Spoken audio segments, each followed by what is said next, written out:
भाई सबको Ram Ram. Next topic start करते हैं। स्ट्रेटजीज ऑफ रूरल मार्केट, मतलब रूरल मार्केट में सामान बेचने की क्या क्या स्ट्रेटजी होती है। बेसिकली ये है सारा टॉपिक। इससे अगला करेंगे हम रूरल और अर्बन मार्केट में क्या क्या डिफरेंस होता है, शहरी और गांव के इलाकों में क्या क्या डिफरेंस होता है वो करेंगे।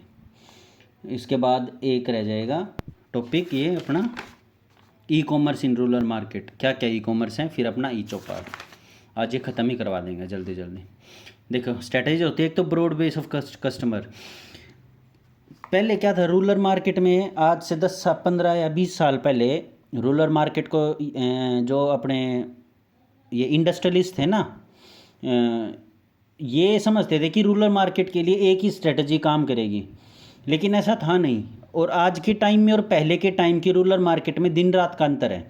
आज से लगभग 20 साल पहले बर्तन में साफ़ करने के लिए जो विम बार यूज़ होता है उसकी जगह राख का यूज़ करते थे।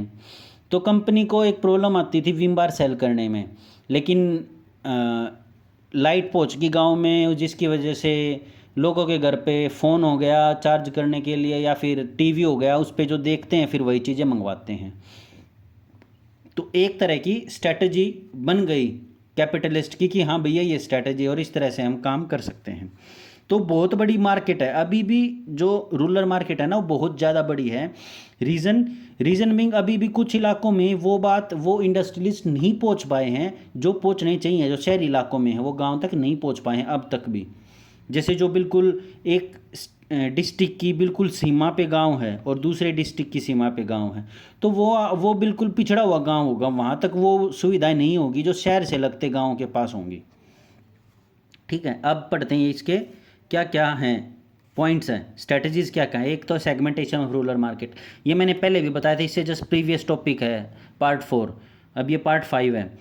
सेगमेंटेशन मतलब रूरल मार्केट को छोटे छोटे भागों में बांट दो, जैसे एज में बांट दो, या फिर कोई अगर रीजनल है तो रीजनल बेसिस पे बांट दो। मतलब ऐसे ही बांटने का मतलब ये नहीं कि उनको अलग कर दो, नहीं, इसका मतलब है कि एक सूची बनाओ। सूची के जरिए ये देखो कि 1 से लेकर और 9 साल या 18 साल तक के कितने बच्चे हैं जो इंडस्ट्रियलिस्ट इस कैटेगरी को टारगेट कर सकते हैं, या हिंदू कम्युनिटी कितनी है, हिंदू कम्युनिटी को क्या बेच सकते हैं वो लोग, या फिर मुस्लिम्स कम्युनिटी कौन सी है, मुस्लिम्स कम्युनिटी को क्या बेच सकते हैं वो लोग। इस तरह से बांटने का काम बता रहा हूँ मैं। जैसे पॉपुलेशन के बेसिस पे बांट सकते हैं, बता कि भाई 0 से 5 साल तक के इतने बच्चे हैं, 5 से 12 तक के इतने, 12 से 18 तक के, 18 से 40 तक के, 40 से 60 तक के और 60+ तक कैसे। अच्छा, फोकस ऑन सेलेक्ट मार्केट। अब इसमें क्या है ना, मार्केट वालों को फोकस करना पड़ेगा कि भी इस एज पे ये मार्केट सूट करेगी। जैसे छोटी एज पे करेगी जॉनसन एंड जॉनसन, बड़ी एज वालों को करेगी कुछ और मार्केट। ठीक है, तो फोकस ऑन सेलेक्ट मेक्स मतलब जो वो सामान बेचेंगे ना, और जो सामान बेचा जाएगा वो सामान कैसा बना हुआ होगा, वो कैसा रिएक्ट करेगा जब वो मार्केट में जाएगा, उस तरह से फोकस ऑन सेलेक्ट विलेजेस। अब क्या है, विलेजेस को भी सेलेक्ट करना पड़ेगा कि भी शहर से लगते अगर विलेज है तो उसमें फैशन थोड़ा बहुत ठीक मिलेगा, वही जो शहर से बिल्कुल कटा हुआ विलेज है, गांव है, उसमें फैशन कम मिलेगा। तो यहाँ पे हम क्या कर सकते हैं, यहाँ पे जो क्रीम है, पाउडर है, डेंटिंग पेंटिंग का सामान है, वो ज़्यादा अच्छे से बेच सकते हैं जो शहर से लगता गाँव है। समझे, इस तरह से। अच्छा, एक फिर नेक्स्ट आ गया कॉम्पिटिटिव स्ट्रैटेजी। इसमें क्या है, कंपटीशन जो है ना इतना भयंकर हो चुका है हद से ज़्यादा, एक प्रोडक्ट के ऊपर दूसरा कंपनी वही प्रोडक्ट लेके आ रही है सस्ते दामों में। तो उसके ऊपर क्या है, हमें दूसरे प्रोडक्ट के ऊपर है ना जीत हासिल करनी है कि भी हाँ हमारा प्रोडक्ट उनसे अच्छा है। अब उसके लिए क्या है, सबसे ज़रूरी है कच्चा माल, रॉ मटेरियल की जो सप्लाई है वो अच्छी होती रहेगी तो वो प्रोडक्ट बनाता रहेगा, और प्रोडक्ट बनाता रहेगा तो प्रोडक्ट बिकता रहेगा, अच्छा होगा। तो कस्टमर पावर, अब क्या है, पहले के टाइम पे कस्टमर को पागल समझते थे, आज के टाइम पे ऐसा नहीं है, कस्टमर ही भगवान है। कस्टमर हर कुछ जानता है कि भी उसके लिए कौन सा प्रोडक्ट अच्छा है, तो हमें वो प्रोडक्ट बनाना पड़ेगा जो कम वैल्यू में आते हो और जो अच्छा प्रोडक्ट हो, वो कस्टमर ज़्यादा अच्छे से ले पाएगा। पोटेंशियल एंड ट्रेंड्स, मतलब इसमें है कि हमें ना कस्टमर को देखना पड़ेगा कि भी हमें कौन सी कंपनी का प्रोडक्ट अच्छा या सस्ता पड़ेगा, एक पोटेंशियल हासिल करना पड़ेगा कस्टमर को। Number 3 substitute product. अब जो बेच रहे हैं ना सामान, जो इंडस्ट्रियलिस्ट हैं, उनको ये देखना पड़ेगा कि भाई आटा, जैसे वो आटा बेच रहे हैं, अगर आशीर्वाद आटा ऑलरेडी मार्केट में है तो हम आशीर्वाद आटा को कैसे कम कर सकते हैं और अपने आटा को कैसे बढ़ा सकते हैं। तो एक सब्स्टिट्यूट प्रोडक्ट लेके ही आना पड़ेगा। जैसे आटा है तो दूसरा एक वैरायटी ले आओ मिक्स आटा की, और उसमें कह दो कि ये मिक्स है, इसमें सारी तरह का आटा मिला हुआ और ये हेल्थ के लिए अच्छा है, उसमें ये विटामिन है, उसमें प्रोटीन्स हैं, इस तरह से। कॉम्पिटिटर, कंपटीशन इतना भयंकर हो चुका है आज के टाइम पे मार्केट में, हद से ज़्यादा। एक प्रोडक्ट लेके आता है, उसी के लिए दूसरा प्रोडक्ट आ जाता है। तो हमें कंपटीशन में अपने चीज़ों का ध्यान क्या रखना है कि जो हमारे मटेरियल की गुणवत्ता है, जो हम सामान बेच रहे हैं उसकी गुणवत्ता है, वो डैमेज ना हो। अगर वो डैमेज होगी तो आपकी कंपनी धीरे धीरे धीरे धीरे नीचे की तरफ आती चली जाएगी ग्राफ। ठीक है। फिर आता है नंबर 3 प्रोडक्ट स्ट्रेटजी। अब हमें क्या है, प्रोडक्ट की स्ट्रेटजी भी देखनी पड़ेगी, हमें कौन सा प्रोडक्ट कब बेचना है और कहाँ बेचना है। जैसे गन्ने का जूस है, गन्ने का जूस गर्मियों में बिकेगा, सर्दियों में उतना नहीं बिकेगा। तो प्रोडक्ट की स्ट्रेटजी होगी ना ये। तो understanding of the value of product. अब क्या है, अगर हम गन्ने का जूस ही मान लेते हैं, हम ये गाँव में बेचते हैं तो ये बिकेगा 10 रुपये का। अब ये थोड़ी ना दूसरी कंपनी आएगी, ये कहेंगे हमारा गन्ने का जूस अच्छा है 30 का ले लो, तो नहीं बिकेगा। तो यानी कि उसकी वैल्यू ज़्यादा है और वो गांव के लिए अच्छी नहीं है। पैकेजिंग, अब पैकेजिंग पे हमें खास ध्यान देना पड़ेगा। अब ये नहीं है कोई अगर पैक की आशीर्वाद आटा लेता है और वो फटा हुआ है, कहीं से फटा हुआ है, ऐसा लग रहा है कि चूहे अंदर घुसे हैं, तो उसको कौन लेगा। तो यानी कि पैकेजिंग में खराबी है। अच्छा, ब्रांडिंग स्ट्रेटजी। अब है, अगर हम अच्छा आटा देते रहेंगे या हम कोई भी प्रोडक्ट अच्छा सप्लाई करते रहेंगे कस्टमर तक, तो उसकी एक ब्रांड वैल्यू बनती चली जाएगी समय के साथ। तो एक ब्रांड वैल्यू बहुत ज़्यादा ज़रूरी है। अगर आपकी ब्रांड वैल्यू अच्छी होगी ना तो आपका सामान अपने आप बिकता रहेगा। ब्रांड वैल्यू कहाँ से आती है, अगर आपका सप्लायर अच्छा है, अगर आपका रॉ मटेरियल अच्छा है, अगर आपकी गुणवत्ता अच्छी है, तो ब्रांड वैल्यू अपने आप बनती रहेगी। ठीक है। Logo and symbol. अब वही भाई लोगो वगैरह लगा दो, सिंबल वगैरह लगा दो अपने ब्रांड का। ठीक है। जैसे अगर कोई ब्रांड गांव की तरफ बेच रहा है कोई सामान, तो उसके ऊपर ट्रैक्टर बना दो इस तरह से, समझे, या फिर उसके ऊपर डेगची बना दो जिसमें दूध उबाला जाता है, इस तरह से। Pricing strategy. अब क्या है, इतना ज़्यादा कंपटीशन हो चुका है, एक कंपनी आती है दूसरी कंपनी उसी की जैसी आ जाती है। अगर आपको यकीन नहीं हो रहा तो आप अपने आसपास में देख लेना, इतनी ज़्यादा। पहले लेज़ का एक आता था सिर्फ लेज़ खाने का, अब लेज़ के उसमें हल्दीराम ने भी निकाल दिए चिप्स, किसी और कंपनी ने भी चिप्स निकाल दिए। तो कंपटीशन इतना ज़्यादा हो चुका है। सारा खेल किसका है, प्राइसिंग का। प्राइस हमें इस तरह से सेट करने हैं, जैसे पार्ले जी का पैकेट आज से 20 साल पहले भी 5 रुपये का आता था और आज भी 5 रुपये का। उन्होंने क्या किया, पहले इतना आता था, अब क्या कर दिया, इसको छोटा कर दिया, बेचा अभी भी 5 रुपये का ही है। तो लोगों को क्या ध्यान है कि यार 5 ही रुपये का आ रहा है तो ये क्यों ना ले रहे हम, समझे। तो प्राइस बहुत ज़्यादा मैटर करता है, प्राइस और क्वांटिटी। Communication strategy. अब हमें क्या है, प्रचार भी अच्छे से करना पड़ेगा, एड्स देनी पड़ेंगी, माउथ टू माउथ बताना पड़ेगा लोगों को कि भी हमारा प्रोडक्ट अच्छा है। लोगों के बीच में चर्चा करवानी पड़ेगी कि हमारा प्रोडक्ट अच्छा है, या वहाँ पे इस तरह से गेम्स करवाने पड़ेंगे और उसका स्पॉन्सरशिप बनना पड़ेगा। जैसे जियो स्पॉन्सरशिप बनता है या टाटा स्पॉन्सरशिप करता है आईपीएल खेल की, तो वो क्या करता है, वो अपने प्रोडक्ट को बेचने के लिए तो स्पॉन्सरशिप करता है ना, क्यों इतने इतने करोड़ा रुपये लगाऊंगे, समझे। ये कम्युनिकेशन स्ट्रेटजी है। अच्छा, डिस्ट्रीब्यूशन स्ट्रेटजी।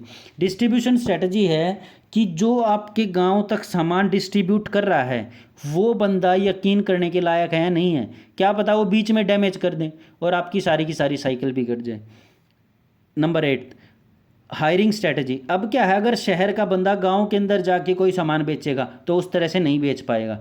इसका सॉल्यूशन ये है कि क्यों ना आप गांव के किसी बंदे को लो, किसी दूसरे गांव के को ले लो, सेम गांव वाले को लोगे तो वो सामान बेचेगा कौन है, सो जाएगा, रेस्ट करेगा अपना आराम से, शांति का देगा जी किसी ने खरीदा ही नहीं।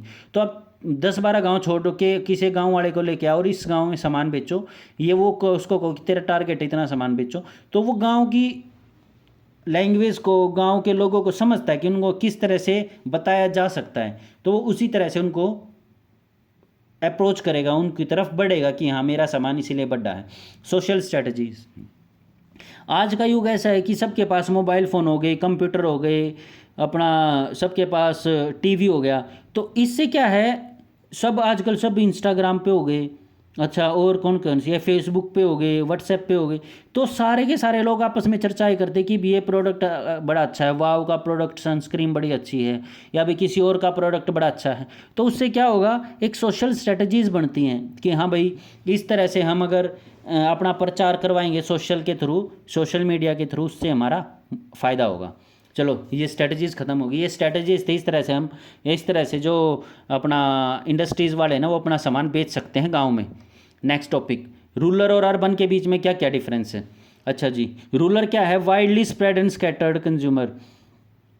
जो गांव के लोग हैं ना, बहुत सारे फैले हुए हैं, मतलब गांव इतने ज़्यादा हैं इसीलिए वो फैले हुए हैं, उनका टेस्ट अलग अलग है, समझे। वो कंज्यूमर बहुत ज़्यादा, एक यहाँ रहता है, एक गांव यहाँ है, फिर अगला गांव यहाँ है, इसकी कुछ और इच्छाएं, इसकी कुछ और पसंद नापसंद है।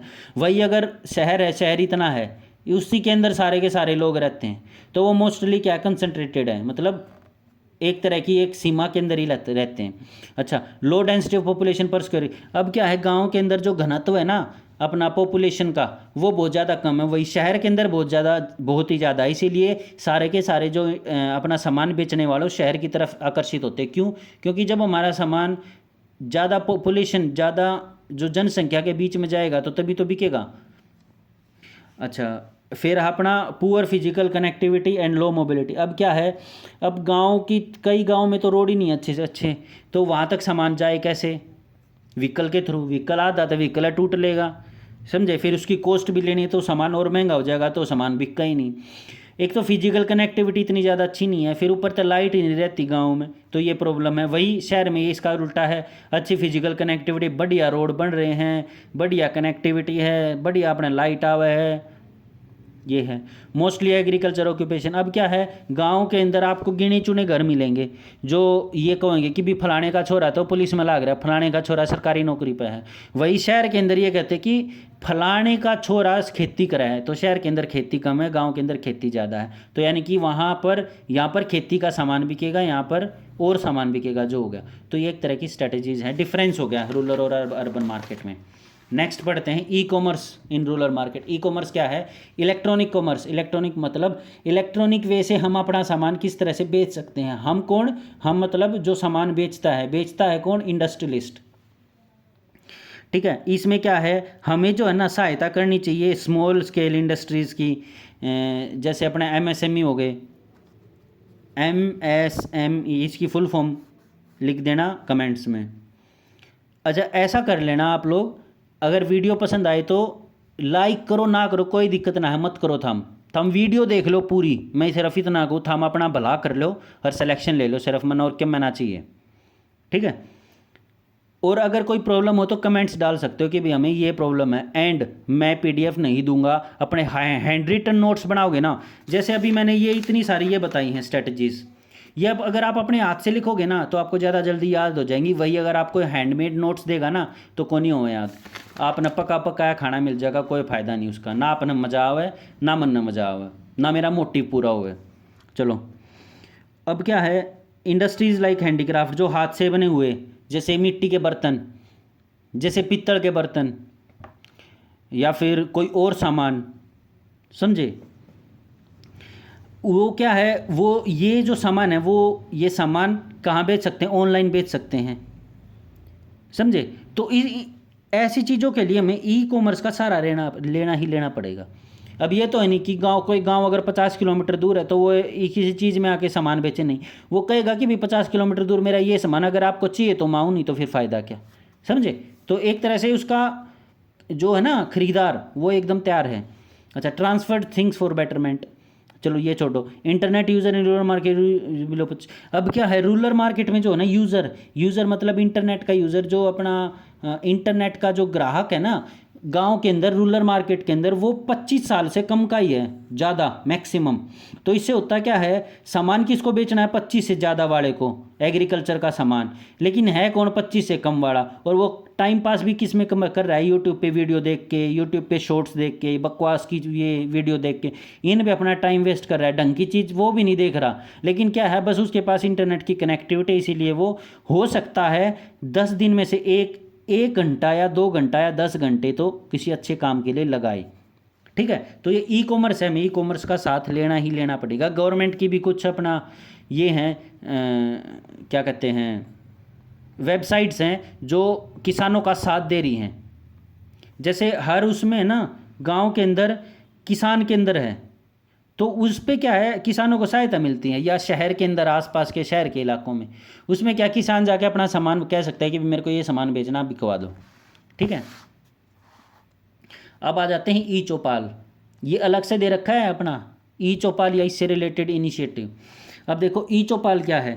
पहला ई चौपाल जो है ना, वो मध्य प्रदेश में लगा था 2000 में। कौन से गांव में, मिसरोड में, ये याद रख लेना, ये डायरेक्ट आएगा, मिसरोड मध्य प्रदेश 2000। पहली ई चौपाल यानी कि इलेक्ट्रॉनिक्स चौपाल, यानी कि इलेक्ट्रॉनिक चौपाल। चौपाल में क्या होता है, चौपाल में लोग बैठते हैं, आपस में वार्तालाप करते हैं, बातें करते हैं। तो वैसे ही एक ई चौपाल बना दी। ई चौपाल मतलब इलेक्ट्रॉनिक्स चौपाल, जो गांव के लोग बुजुर्ग जो अपना सामान बेचना चाहते हैं, वो इस इलेक्ट्रॉनिक के साधन से एक प्लेटफॉर्म पे जुड़ सकें, वो है ई चौपाल। खत्म, इतना ही है बस। अच्छा, अब ये करवाया है आईटीसी ने, आईटीसी सप्लाइड कंप्यूटर किट। अब ये क्या है, ये जो इनिशिएटिव है ना ई चौपाल, ये आईटीसी का है। आईटीसी के प्रोडक्ट्स भी आते हैं बहुत ज़्यादा। ठीक है, तो इसने क्या किया, गांव के अंदर अपनी अपनी एक कंप्यूटर किट भेजी, कि भी हर गांव के अंदर एक कंप्यूटर किट भेज दी।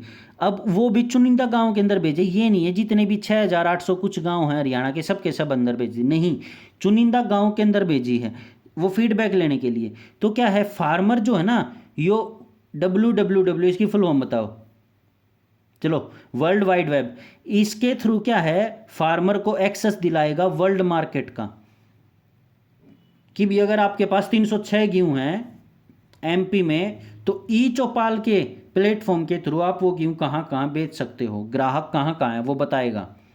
ठीक है, तो यानी कि अब फार्मर क्या है, अपना जो है ना इंटरनेट से वो कनेक्ट हो सका है। नेक्स्ट क्या है, की लाइफ टू फार्मर। अब ये क्या है, फार्मर की एक जीवन की वो बन गई कि हाँ भाई, साधन बन गया जीने का, कि क्या, अपना सामान उगाया खेत में और अपना बेच दिया। ये जैसे क्रॉप, अगर कोई अपने क्रॉप से रिलेटेड उसको कोई सूचना चाहिए, मतलब गेहूँ से रिलेटेड चाहिए, या जीरी से रिलेटेड मतलब राइस से रिलेटेड कोई इसको न्यूज़ चाहिए, तो वो यहीं पे मिल जाएगी ई चौपाल पे। मार्केट की इन्फॉर्मेशन चाहिए कि मार्केट में कौन सा भाव है, किस भाव बिक रहा है, तो वो भी ई चौपाल प्लेटफॉर्म पे मिल जाएगी। ये किसने चलाया है, आईटीसी ने, याद रख लेना। अगर ये FAQ फोरम है, यानी कि अगर कोई भी क्वेश्चन है उन लोगों को, कोई भी क्वेश्चन है उन लोगों को, तो वो कहाँ, उसको क्वेश्चन का जो आंसर कहाँ मिलेगा, ई चौपाल पे। ठीक है, आईटीसी क्या है, अपॉइंट करता है संचालक। संचालक क्या होता है, जो कंप्यूटर पे काम करे। उस गांव के अंदर कंप्यूटर की किट दे दी, अब कोई कंप्यूटर पे काम भी तो करेगा, तो उस कंप्यूटर पे काम करने वाले को क्या कहते हैं, संचालक। अब जो संचालक है ना, उसके घर के बाहर लग जाएगा संचालक। संचालक क्या है कि यहाँ पे आगे आप अपना काम करवा सकते हो, फसलों को बेचना वगैरह। Farmer had freedom to choose किसको सेल करना है। तो इसमें क्या है, बहुत सारे प्लेटफॉर्म जुड़े हुए होंगे ई चौपाल के थ्रू। बहुत सारे प्लेटफॉर्म जैसे अडानी, अंबानी, अपना टाटा, अपना आईटीसी, तो इनके अलग अलग रेट्स होंगे। तो इन रेट्स पे किसान ये कहेगा कि भी मेरे को तो जो ये अपना है ना आईटीसी, इस पर बढ़िया दाम मिले, तो मैं तो आईटीसी पे अपने प्रोडक्ट बेच दूंगा, तो वो बेच दिएगा। ठीक है, अब इसके प्रिंसिपल्स, यानी कि मेन चीज़ क्या है ई चौपाल के लिए। अब इसने क्या है, ITC logo in front of संचालक हाउस। देखो जो मैंने बताया था ना, संचालक हाउस, जो संचालक होगा ना, संचालक कौन, जो कंप्यूटर चलाएगा। कंप्यूटर कौन से, जो ई चौपाल यानी कि आईटीसी ने हर गांव के लिए दिए हैं सामान बेचने के लिए। तो जो कंप्यूटर चलाएगा ना, जो संचालक होगा, उसके घर के बाहर जो है ना आईटीसी का लोगो होगा। अब आपका होमवर्क ये है, एक तो आईटीसी की फुल फॉर्म याद करनी है और एक आईटीसी का लोगो देखना है। आईटीसी का लोगो क्या है, ये आ सकता है इजीली। ये पूछ लेगा कि आईटीसी के लोगो में क्या है। अच्छा, आईटीसी क्या है, बाय करता है डायरेक्टली फ्रॉम फार्मर। अब इसमें भी मेरे हिसाब से आईटीसी का अपने तरीके से ही ले रहा है। क्यों? क्योंकि आईटीसी क्या है, जो मार्केट रेट है उससे थोड़े से ज़्यादा पे उस सामान को खरीदेगा। अब सोचो 2250 रेट है या कितना है, 2500 रेट है क्विंटल का, ठीक है, गेहूं का रेट। अब वही अगर आप मार्केट में जाओगे, कितने किलो का कट्टा लेन, 60 किलो का, तो 60 किलो का कट्टा में कितने में मिलेगा, लगभग 2200 रुपये में। और उसका 100 किलो का कितने का सामान बिक है, 2500 का। तो 2500 नहीं, 2200 या पता नहीं 1800, ऐसा ही कुछ रेट था एमएसपी। तो सोचो उसको किस रेट पे बेच रहा है और हमें किस रेट पे मिल रहा है। सोचो बिचौलिया कितने रुपये खावा है। तो ये क्या है, आईटीसी फार्मर जो किसान है उससे उनका सामान डायरेक्टली खरीद सकता है ई चौपाल के थ्रू, ठीक है। इससे क्या है, प्योरिटी एकदम सही रहती है। क्यों? क्योंकि वो सामान खरीदेंगे और सिलोज के अंदर लिख देंगे। अच्छा, अब सिलोज सर्च करना क्या होता है, नहीं ये बता रहा हूँ मैं आपको। अच्छा, प्योरिटी उसकी बनी रहेगी, गुणवत्ता उसकी सही ऐसी की ऐसी रहेगी। आईटीसी क्या है, step up 3 pilot E Chaupal in other crop. अब क्या है, मतलब पायलट प्रोजेक्ट चलाता रहता है ई चौपाल, वो छोड़ो आप लोग। ITC roll out fixed scale up approach. ITC की एक अप्रोच है। अप्रोच क्या है, रोल आउट मतलब हर गांव में रोल करो, मतलब हर गांव की तरफ पहुंचो। फिक्सिट जो भी उनकी समस्या है उनका समाधान करो। स्केल अप जो भी उनकी गुणवत्ता है या जो भी उनको साधन चाहिए उनको वो साधन दो और उनकी गुणवत्ता को बढ़ाओ, ठीक है। ट्रेसेबिलिटी, अब क्या है, अगर हम अपना कोई भी सामान बेचेंगे ना तो हम ये उस पे वेबसाइट पे जाके ये देख सकते हैं कि हमारा सामान कहाँ पहुँचा। जैसे अगर हम अपना सामान कहीं पे एमपी में पहुँचा रहे हैं और इन्होंने कहा भी हम क्विंटल के हिसाब से 2 रुपये चार्ज करेंगे, तो हम अपना सामान ये देख सकते हैं कि भी अब हमारा सामान हरियाणा तक कित की जा लिया, समझे कि, या इब हमारा सामान मध्य प्रदेश में जा लिया, मध्य प्रदेश के कौन से डिस्ट्रिक्ट में जा लिया, या हमारा सामान राजस्थान के थ्रू गया है, या हमारा सामान यूपी के थ्रू गया है, कैसे गया है हमारा, हम अपने सामान की पूरी ट्रैकेबिलिटी होगी, तो मतलब ट्रैक कर सकते हैं। अब क्या है, जो अपना ई चौपाल है ना, ये मार्केट चैनल है। मार्केट चैनल क्या है, जिस पे अपना फर्टिलाइज़र मिलते हैं। एक फर्टिलाइज़र की नीति है सरकार की, वो नीति कौन सी है, जिसके थ्रू गवर्नमेंट ने ये कहा है कि एक ब्रांडिंग होगी फर्टिलाइज़र के ऊपर, समझे। वो ब्रांडिंग किस नाम से होगी कि सारा का सारा सामान इसी नाम से बिकेगा। यहीं पॉज करके और उसको सर्च करना और फिर देखना। वैसे वो है भारत, भारत के नाम की ब्रांडिंग होगी फर्टिलाइज़र के ऊपर। क्या कि भाई हम किसानों को ये बता सके कि भी फर्टिलाइज़र का नुकसान भी है, ज़्यादा वो यूज़ मत करो ना तो कतई फसल ख़राब हो जाएंगी।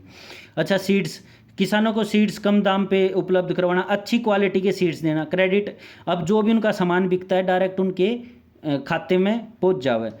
एग्री केमिकल्स, अब जो भी उनको कीटनाशक दवाइयाँ चाहिए वो उनको उपलब्ध हो जाए। इंश्योरेंस, अगर उनकी खेती को कल, अब इंश्योरेंस चैप्टर अलग से मैंने पढ़ा रखा है, ठीक है। क्रॉप इंश्योरेंस भी पढ़ा रखा है मैंने। तो अगर उनको कोई भी प्रधानमंत्री फसल बीमा योजना के तहत सारी की सारी आती है इंश्योरेंस, अगर कल ने उनकी क्रॉप के साथ कोई भी दिक्कत होती है, अनचाही लॉस हो जाता है, जो लॉस उन्होंने नहीं किया लेकिन गलती से हो गया, या फिर कुछ हो गया प्राकृतिक या अप्राकृतिक आपदा की वजह से, तो उनको मुआवजा मिल जाए उस जो भी उनका घाटा हुआ है उनको लॉस का वो मिल जाए, रिकवर हो जाए लॉस। तो यहाँ पे अब अपनी रूरल मार्केट ख़त्म करते हैं। अब हम अपना नेक्स्ट पढ़ेंगे इन्वायरमेंटल स्टडीज़। सो अपना अगर वीडियो पसंद आए तो लाइक कर देना।